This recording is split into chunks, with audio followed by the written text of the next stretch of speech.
I feel like y'all should reward honesty and transparency. So for those of you who don't have TikTok, let's another comment question. What happened go over some clips that have been released. What happened with your with JP's interview with Flo?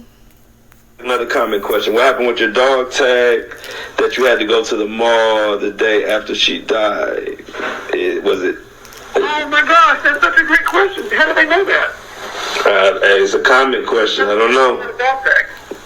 Huh? Okay, so yeah, I don't know. It's kind of a. Go ahead. It's a very intimate thing, which I want everybody to know that's listening. I don't mind being transparent, and I feel like, which America's not like this, I feel like y'all should reward honesty and transparency, and not take one little thing you hear you don't like and blow it up into a huge thing. And you know, we both we're honest about it, and so you know, everything happened to happen. So, what this guy asked him was, what happened with your dog tag that you said you had to take to the mall? Well, he didn't even say you said, but JP was like, oh my gosh, how did you guys know? I don't even understand how people even know that. And the whole world blew up. And whatever. Anyway, so we wanted to see each other a date because we were able to, but I didn't know if I started a church back in 2016. I didn't know how they were going to feel because everybody despised her and blamed her and, you know, all these horrible things and all. And anyway, so he's talking about when him and Micah had the affair and got caught. They didn't feel that way about you? She bought me something that didn't say I love you. She bought me a dog tag, and she had it made on there. She had it said, you are special to me. Instead of saying like I love you or something like this, people who can't do that, you know, whatever. I don't know why she thought that'd be better. But anyway, it says you are special to me. And I always had it. But you hear how he criticizing the woman's gift? Instead of saying I love you, it says you are special to me. Why would you say you are special to me and not say you love me? The audacity. I never worked, so I'm not a dog tag kind of guy. But anyway, so I thought, I'm going to wear it. So I went to the mall and got a thing to wear it. And that morning, actually, I went to the mall later. She had bought me this dog tag, and the chain broke, so I went to the mall to get it fixed. And I saw a female about 20, 30 feet in front of me, and she was wearing one of Micah's dresses. And she had the same tattoo Micah has on her arm and the exact same hair. And out of just instinct, I screamed, Micah! What happened with... And it was her sister. It was her sister. But JP, is this proof that when you say stuff, you probably aren't governing yourself, and then later on you forget what you said? What you said? What you saying? I've done really good to try to keep it. I always say this thing, Micah she was the one who wanted to tell people. She begged all the time to tell people, and it's my fault, and I probably should have done better, but I told her, I said, honey, if you tell people that, they might think less of you, or not that. I said they might not be as influential. And but we finally made a decision that she was going to tell her story, and she was actually planning a big ladies' breakfast for, I think, March of this past year. She already had the little campaign made, the mental illness thing, awareness. Mm-hmm. She was going to tell her whole story and how she wants to survive off medicine and all. Of course, never got to. But anyway, back to the decision thing. And so Susie comes and she helps me with my vertigo, and she leaves. And then a few weeks later, she was like, what in the world was that? And I was like, it's no big deal, or whatever. Well, then that was at the point in the 2023 or into 2022 where Micah had to get back to the mental institute again. And so then it started coming out that she did have mental illness. Because at that point, people were starting to find out. And so the point is that Micah trusted Susie. Susie's a great friend to both of us. And she lived a great life taking care of her husband and kids. And anybody that says anything otherwise about her is horrible. Like, talk about me, whatever. Don't talk about somebody who is married to a quadriplegic the entire time. Took care of him, moved him around all throughout the day and night, came home from work to take care of him, you know, gave birth to twins, raised twins, worked full-time, only breadwinner. She's a good one. Okay, so I just watched the first part of Flo's interview with JP Miller, And let me tell you something. I don't like it, JP. Flo, you did a great job. The production's great. I wish you had been able to do it on time, but hey, I get it. It's your first one. It's awesome. Kudos to you. But JP, we are not buying a single piece of the BS that you are spewing because you refuse to own up to a single piece of wrongdoing that you have done that has been documented in multiple court documents. I did finish the entire first part of the interview, but it was painful to listen to you because you are a narcissist, because you cannot even begin to fathom that you are not the victim here, okay? You are not the victim, and you need to start owning up to some of your wrongdoings. At least just one of them. That might give you a little bit of credibility, not a lot, but it'll give you a little bit more. Listening to him speak made my stomach turn. There's something seriously wrong with that man. He cannot take accountability for a single thing.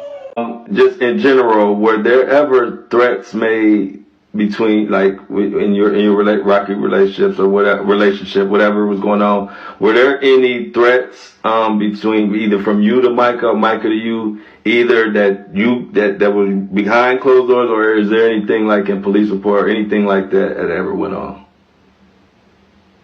What do you mean, like a threat? No, well, okay, like a serious threat. Like when you get into it with your spouse, sometimes you might say something, or she might say something, or he might say something. You might say, "I'm gonna do this to you," or "I'm gonna do that to you," or any of that. Was that? And it could be normal where it didn't mean nothing. I'm just saying, was it that? Did it get to that level? That's what I'm saying. Like the arguments.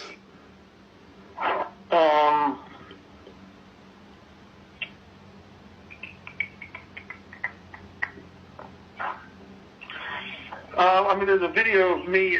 I met her at Honda. Well, I was at Honda first, and I was taking her mail to somebody who was going to bring it to her. When I saw her, I just went and gave her a mail. She was saying something that she was going to do. I forget what it was. It was just something done. She wasn't in her right mind. But when I said back to her, I said, I'm going to put the pictures of you and somebody else up on Facebook. Somebody thought that was me saying something, but no, I would never do that. But I did threaten in that moment. I think I did threaten. I said, well, if you do that to me, I'm going to show the pictures of you and, this boy or something. And then I walked away. Of course, never did it. I said that, so she did something she shouldn't have done on March 11th, something she would never in a zillion years do, ever, when she's on medication. Mm-hmm. She did something that she only does when she's off medication. And that's how I knew that she was mentally ill and needs help, was on that day, which was March 11th.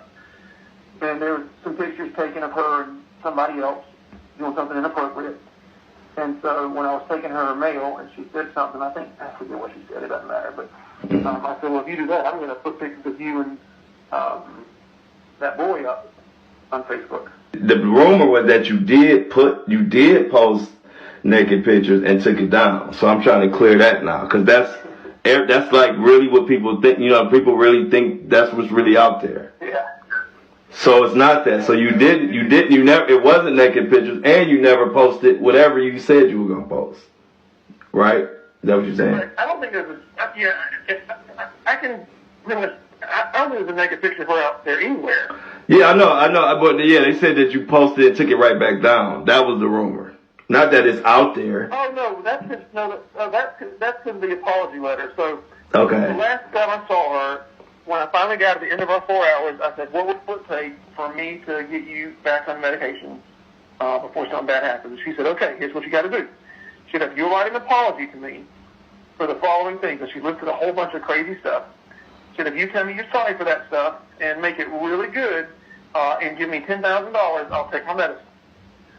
And I said, "Okay, I don't have $10,000. She said, "Well, I want to move to Africa." I said, "Well, how about this? How about I give you $1,000 and an apology?" She said, "Okay." And she said, "But it has to be handwritten." I thought that was weird. And then she handed me an apology that she wrote out of her diary, her actual diary, not the one that people are making up, but like a real diary, which is all about our vacations and poems and stuff like that. Okay. She wrote this apology to me, handwrote it, had a picture of it. Mm-hmm. She tore it out of her diary, and half of it's unusual, the other half is normal. It's just, you can tell she's not mentally right. But anyway, and I said, you'll do that? I said, you run your medicine? She said, yeah. I said, okay. I said, I'll have you a check for tomorrow. And I said, I'll go ahead and write you an apology. She said, okay. So she left, so I emailed her an apology that said, I'm so sorry for everything, da-da-da. And she said, that is not what I said to write. I said to write one with all the details, apologize for doing this and doing this. I said, but Mike, I didn't do those things. She said, yes, you did. And so then I text Reverend Randall and I said, hey, I think I have my win. I think I finally got it. If I give her $1,000 and I write an apology for a bunch of stuff that I didn't do that she has in her head, I said, she'll get back in her medicine and then she'll understand I didn't do it. She'll be okay. What do you think? And he said, and I have all this, of course, my affidavit and I have his email and everything. He said, no. He said, you don't apologize for something you didn't do. That's not wise. And, you shouldn't do it, blah, blah, blah. So I said, okay. Well, I did it anyway. And so I sent that apology letter that everybody's reading. And, it'd be easy for me. If I wanted to lie, I would just say I never wrote it. Right. My name's not on it. There's no signature. It was typed out. All I got to do is lie and say, that's bogus. Somebody made that up. Right. There's no proof. Right. And I did write it. And I wrote it exactly. So I wrote it how I thought she wanted. Well, then she tells me, and she tells me through Africa. She texts Pastor Junior in Africa. I paid for, that was my last hurrah, was I paid for him to come to America to try to get her back in her medicine because she really respected him, and they spent 4 days together, and he was so close to doing it. But anyway, she messaged him and said, John Paul wrote me an apology letter, but it's supposed to be written by hand. And he called me up. He says, brother, you got to do it by hand. And I thought, that sounds weird. You know what? I don't think I'm going to do that. I feel like somebody's setting me up.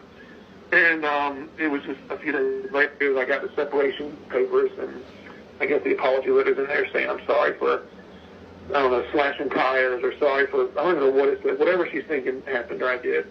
And so that's why people thought there was a negative picture, which there isn't. Gotcha. It was an apology letter. The threat was me exposing her and her inappropriate behavior. Okay. So the first 2 times Micah went into mental institute, I was beside myself, did not know what to do. I just did. I'm dumbfounded. I remember going to a class and like for people that are married to someone with mental illness of this magnitude, and they said, you're going to have to take care of her every day for the rest of her life. She may never be the same. I have an email that I wrote Micah when she was in the hospital the second time, and it said to me, I said, baby, they told me that there may only be a few days each year that you are who I married, and that you might have to be in a mental suit the rest of your life, and I visit you once a week, and I said, I'm just scared to death and don't know what to do, and all this going on. Well, one of the things that happens with Micah's disease is that she loses, I don't know if the word is empathy, or she loses understanding of what happens around her when she's in that state. Like, in other words, she doesn't understand the pain it causes me or whomever else when she chooses to stop taking medicine and thinks that she's going to... One time she was convinced that she could run through the neighborhood without a shirt on, which, of course, I stopped her, but I'm just saying that, she doesn't understand the ramifications of those things. And so after the second time in the hospital, I began collecting things, because when she would come to and get back on meds, she would not believe she did the stuff. She wouldn't believe. I showed her texts on her phone that she sent people, and she didn't believe she did that. I showed her email that she sent, she didn't believe that. I showed her, so one time, she thought that I was a double agent. We were watching TV, and she started asking questions. I thought, oh no, baby, have you been taking your meds? And then she punched me right in the face, and my nose was bleeding all over the place. And so I ran in the bedroom, and I locked the door, and thought, okay, dear God, I'm trying to text a friend of mine who's a police officer and saying, what do I do? I just need help. I don't want to get in trouble and all this. And so she thinks that I stole her pocketbook or her makeup or something. And she's kicking the door, and she kicks the hole in the door. And then I don't know what happened that night. I think I left and came back, and she got back in her meds or whatever. But days later, I was looking, I was watching her, and she looked at a picture on her phone. And I thought, what are you looking at? She said, I'm looking at that hole that you kicked in our door. I'm telling my family that you kicked the hole. I said, I didn't kick the hole in the door. She said, yes, you did. I just took a picture of it. The hole's still there. I just took it to my family. I told them, I said, baby, I promise you, I didn't kick the whole door. She's like, John Paul, who else would do it? And I said, Micah, you did that. I said, I have a video of you doing it. And I remember showing her the video, and she was so upset with herself. Like, she was crying her eyes out. She was so apologetic. She was, she could not believe she did that to our house. She said, I can't believe I did it to our house. And I said, I did it to you. And I was like, it's okay. So, y'all, there's that. And the next time that they drop any more clips from the interview, y'all can just tag me. For those who don't know, I'm Suzanne Coleman on Facebook. And I'll upload it here on YouTube and post the link in the groups on Facebook for you guys to be able to hear it.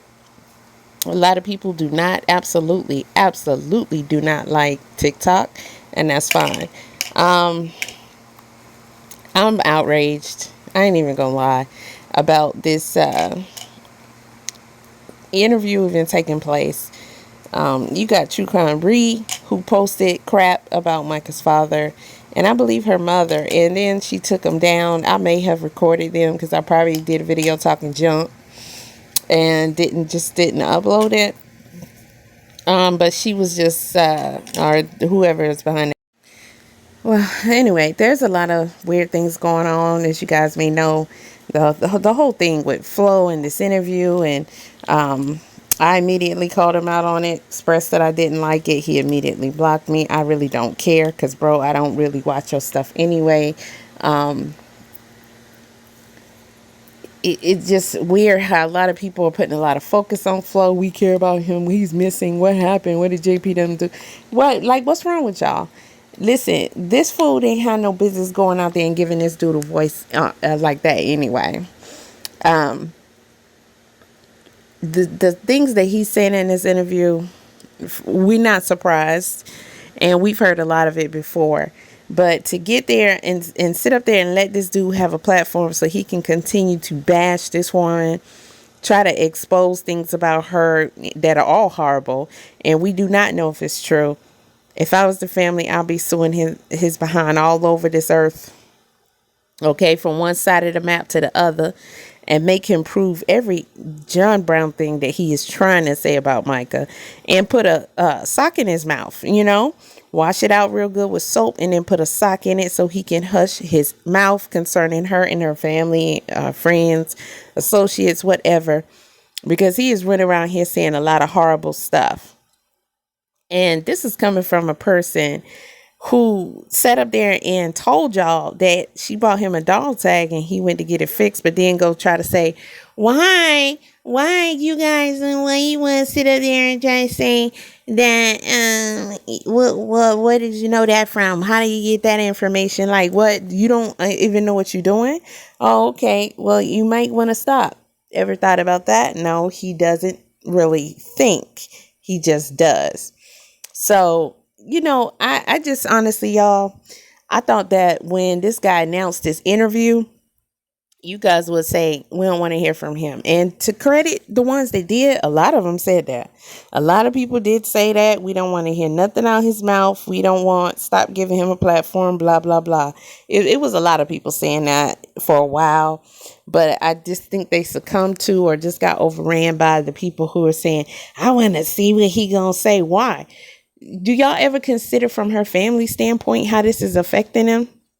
Listening to this guy and the things that he is saying about this woman. How is it ever okay for him to keep talking about her like this and she long gone? Like, what would be his point for continuing to bash her and try to make her look bad?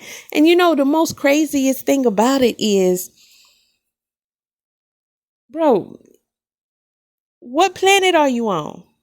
What alternate reality is this? Because you are literally the only person on the face of this earth that we know of who's saying these specific things about her. There is absolutely no one else that we know of that has come forward and said, y'all, unfortunately, I have seen her acting like this. Then that may give a little context to it. And then, the next question would be, well, what do you think was going on in that moment? What do you think triggered it? Like, what do you think this is coming from? Do you think this, you know, is her being in reaction to things that she's experiencing at the time, you know, that are constantly and compounding? Like, then you can ask some questions to try to get some understanding of what that person thinks that they are experiencing or did experience at that specific time from her, and where it's coming from. And if there were any, I'm pretty sure if they had any more insight, they would say that, you know, there was a lot going on. JP sit up here and talk like since this has happened, there hadn't been a lot of people who left him and his church. He's sitting up there acting like they hadn't been people who not only left him and his church, no longer support him in any way, shape, or form, came out and gave their testimony and some evidences themselves. Now, these are people, mind you, who have been around this church, in this church, of this church, been around JP and Micah.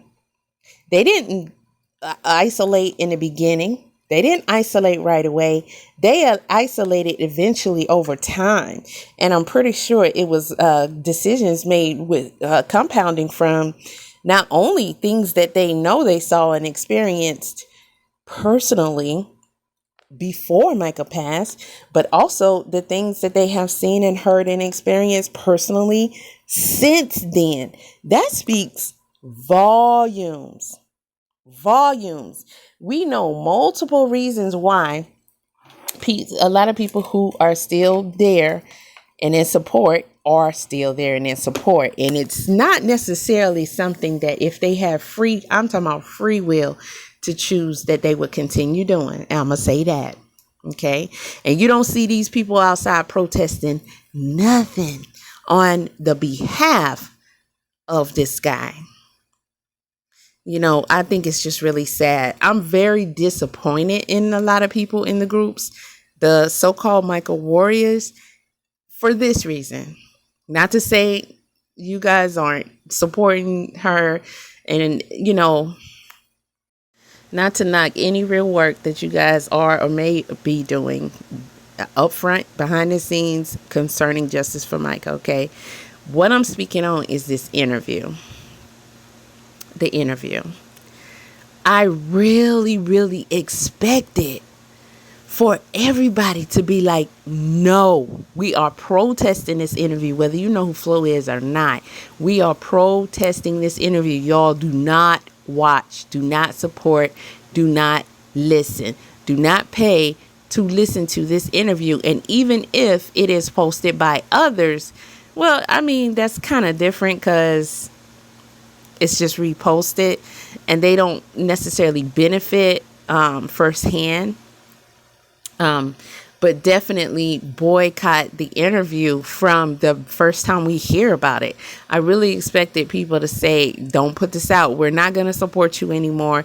We don't like that you're giving him this huge floor to speak. It's not fair. Micah is not here. She cannot deny any of it. The family isn't going to go back and forth with you because, for one, they actually listen to their attorney. And they know that it's not going to solve anything. It's not a good look. Handle it legally. And just not give into that negative energy that you're trying to create and the buzz that you're trying to create for yourself. But to sit up there and, watch it, pay for it, promote it, just all of the things that I'm seeing, I'm just shocked. I didn't expect anything other than this being what hard. I'm talking about protested against hard.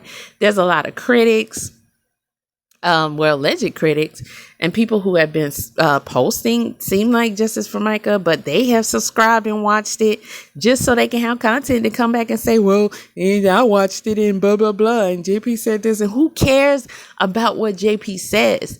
And even worse, when you listen to what he's saying, come on, y'all really think it's okay for this dude to sit up there and get his guy his platform and then not say, before I release this, the family is going to get first dibs. I'm going to send them the link. I'm going to let them listen to it. And I'm not going to lie. I'm not gonna lie. Um, what's his name? Robbie Harvey. Okay, regardless of, whether or not I agree with him or his style or support him or anything. He spoke out and he said that he wasn't okay with what Flo did as far as this interview is concerned. And he said, I would never charge you for truth. Now, I'm going to say this. Whether or not Robbie Harvey charges you for truth, he has a large platform. Y'all donate, donate, donate. Honey, let's keep it real. That's the same thing as charging. Because if not, you wouldn't put nothing up there. And every publication that you put out concerning this case, you'll have it in big bold letters. Do not donate. Do not donate. I'm accepting no donations. This is 1,000 billion trillion % at my expense. Do not donate. But he collects them all day long. Then turn around and say, I'll never charge you for truth. Which, to me, that's just you gaslighting people because your ass is making money. Which I don't think there's nothing wrong with it. I'm not cool with the people who are trying to criticize and say that because, again, anything you do with your time and efforts, you deserve compensation if it's given or if you're charging. The news outlets, everybody gets paid for their work, regardless of whether they post good stuff or not good stuff. Y'all be fighting over Trump, Biden, whatever, whether they post about one or the other, they posting because they getting paid and they trying to convince you or something. Some of y'all actually think it's because they trying to give you some real news, but either way, nobody's out here not getting paid for what they doing. And if they're not, they at least they're trying to, or they should be. So, because the rent, the mortgage, the light bill, the gas bill, gas in your car, maintenance on your car, stuff you need for yourself, your children, food, none of that shit is free out here. Stop playing. Okay. But specifically, I'm talking about charging for this particular interview because of the circumstances in the situation. If he went back and went to prison, interviewed Charles Manson, I think the man done passed on, but I'm just using it for example, or Jeffrey Dahmer or somebody, some case that has already been solved. People are intrigued and interested in listening to the mind of that person and see if they're going to reveal anything that can further help you understand what may have happened. That makes sense. You'll get tons of people paying for it, and we ain't nobody complaining except for a few people, and it's okay for them to have their opinion. However, this is a situation concerning a woman who we heard a 911 tape where she called in and said, I'm about to eliminate myself. And then she was found in that spot, right? Eliminated. We then saw video of her throughout that day. She was supposed to be going to work. She stopped at a store. She bought a pow pow. She went to a gas station. Then she ended up in a different state at a park where she called from. Then we find out this woman was filing restraining order and divorce papers against her pastor husband. And we see a lot of things that is not speculation. It's been backed that he has been doing some very insane and abusive stuff. He's been harassing this woman, threatening her, blackmailing her, doing also physical things, slashing her tires, posting new photos, like just all kind of tactics of abuse, control, and manipulation. Having her committed at many a times, trying to get her declared insane over the course of years, and expressing that she has been exhibiting all kind of weird and crazy and psychotic behaviors that no one, absolutely no one else has been able to verify except for him. Maybe he's the only one who's been around her a lot, right? No, this woman spent time with her family. Even though he was trying to isolate her from anybody, family, friends, all that. We've even seen him do sermons where he talked about, he found one time when he had her committed in her phone, not saying it's the only time he'd been through her stuff, but he found 18, he said it, 18 people in the congregation that have been sending her messages of support if she ever needed anybody to talk to. And he told them they were wrong for doing that, right? Okay. This guy's ex-wife came out after this woman passed away, and she filed orders to get her children away from this man, to get full custody, to be in complete control of how and when he sees them. She said she no longer wanted their daughter to spend nights with him. She could only be there during the day. She also talked about how abusive and manipulative and controlling that this man was. She talked about the time that she divorced him, and that it was because of Micah here, and he was having an affair. Micah was also their babysitter, and she talked about that during that time, JP had also confessed to her that he had inappropriate relations with several of the youth members at his church. And she said she reached out to them and tried to get them to speak out. But of course, there's a lot of things at play that takes place concerning JP, to where he have people feeling intimidated and scared. And so much more. She talked about coming there to get her children one time and seeing holes in the wall, seeing like little Post-it notes all over the house with disparaging things being said on that Post-it note about Micah. Who wrote it? Of course, the other person that lives there, J.P. Miller. We have seen sermon after sermon after sermon where he talks about what?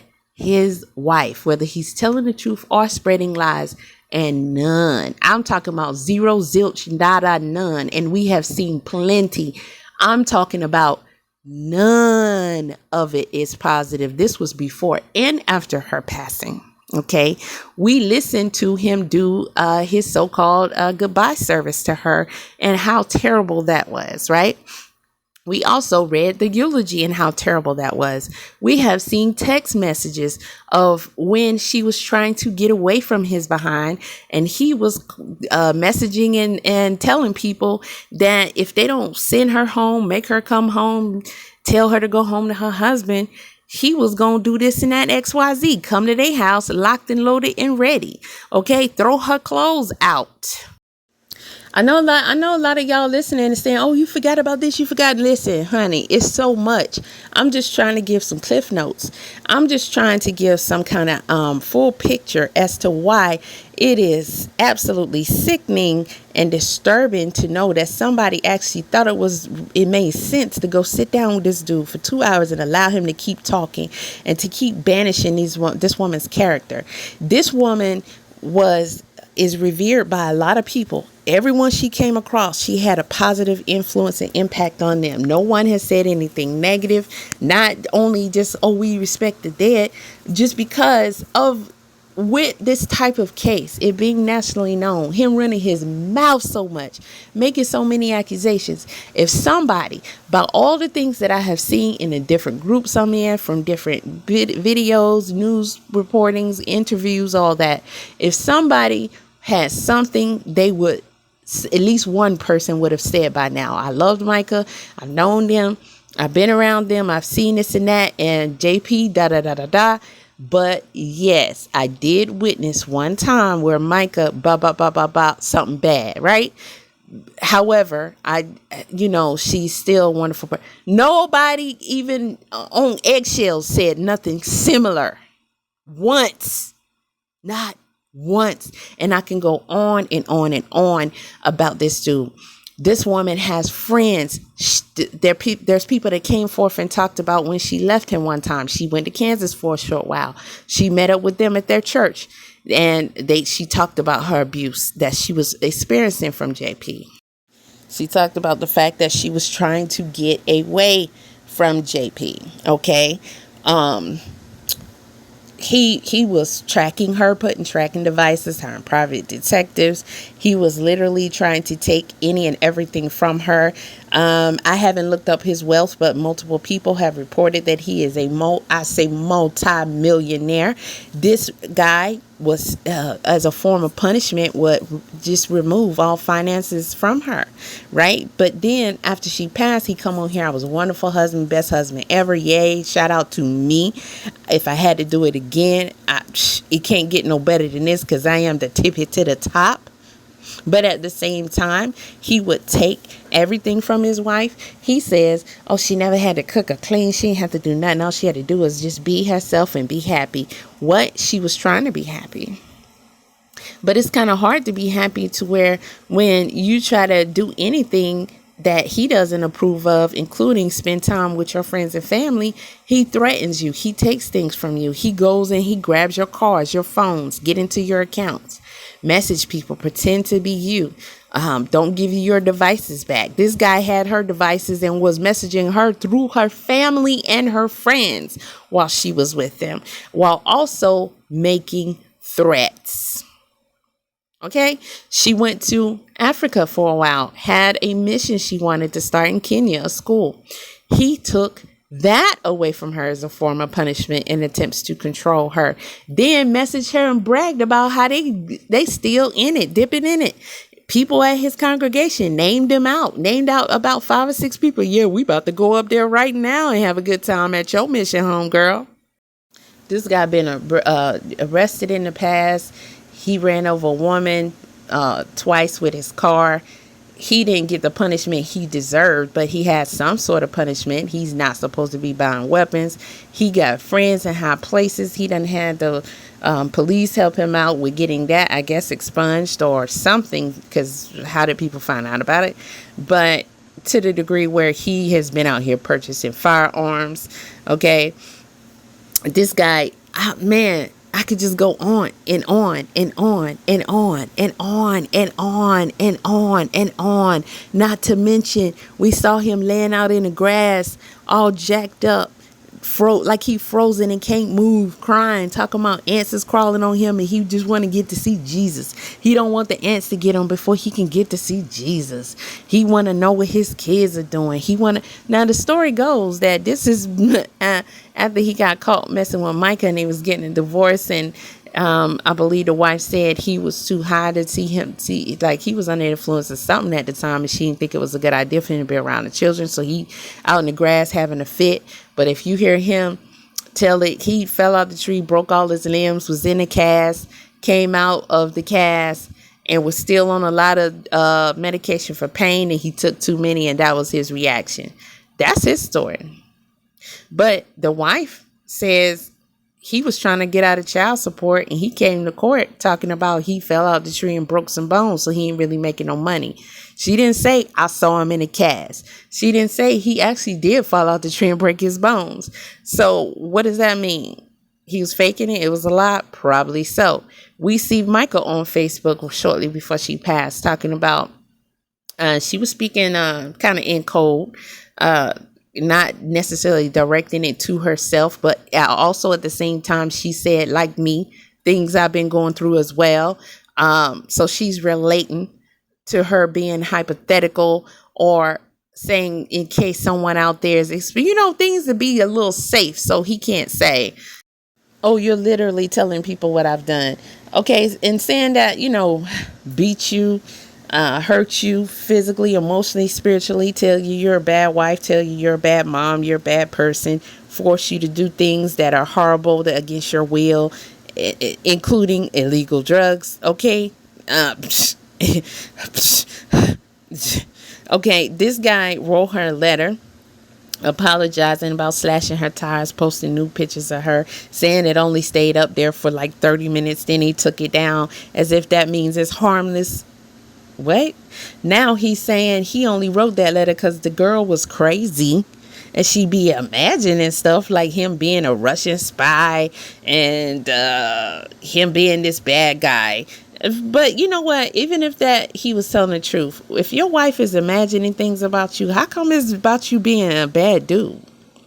So he says she forced him to write that letter because she said, if you want me to come back and we work on our marriage, then you're going to have to write this letter, and you're going to have to say you sorry for the things you done to me. And he said he wrote the letter. And then she said, no, specifically label out what you've done. So he went back and retyped the letter. And if he wanted to deny it, he could just say he didn't do it because it's typed. It's not written. But no, he's saying that he did write it, but it was only because, she was cuckoo for Cocoa Puffs, and she told him to do it. Not making any sense at all. That shit didn't work. Bro, you ain't fooling nobody. But what we did hear from him is that he be taking stuff. He talked in his sermons about going through psychotic episodes and having one worse than he's ever had before. Okay. He talked about being on high amounts of lithium and things like that. But you going to turn around now and tell us all this is your wife instead of you? Oh, and that hypothetical or allegedly hypothetical story that he told about his friend running off, his friend having, however he tried to put it, about somebody running off with the man's wife. And it was somebody who studied under him and stuff like that. Okay, he already told us if you want to know what's going on in my life, literally everything that I preach about is about what's going on in my life. God is so to do that to me. So that story ain't about no friend. This fool don't talk about other people unless he using the fact that he talking about them to either threaten them, warn them, scare them, manipulate them, humiliate them, or something to his purpose. But like he said, all his stories are about him. All his sermons are about him. Therefore, that story, because JP was best friends with a guy named Jeremy, allegedly best friends, or friends to some degree, associates in church. I don't know how you want to put it, but he was friends with the dude. They were all affiliated with the church, and JP ran off with the man's wife, aka Micah, right? So y'all mean to tell me that story ain't about him in Germany? Jeremy? It don't matter if he was under Jeremy, over Jeremy, whatever the case may be. But then he gonna turn around and give another story about Micah ran off with some other dude. Huh? I say what? Boy, get the fuck. This is the dude that this guy decided to give a 2-hour interview to. And y'all supporting it.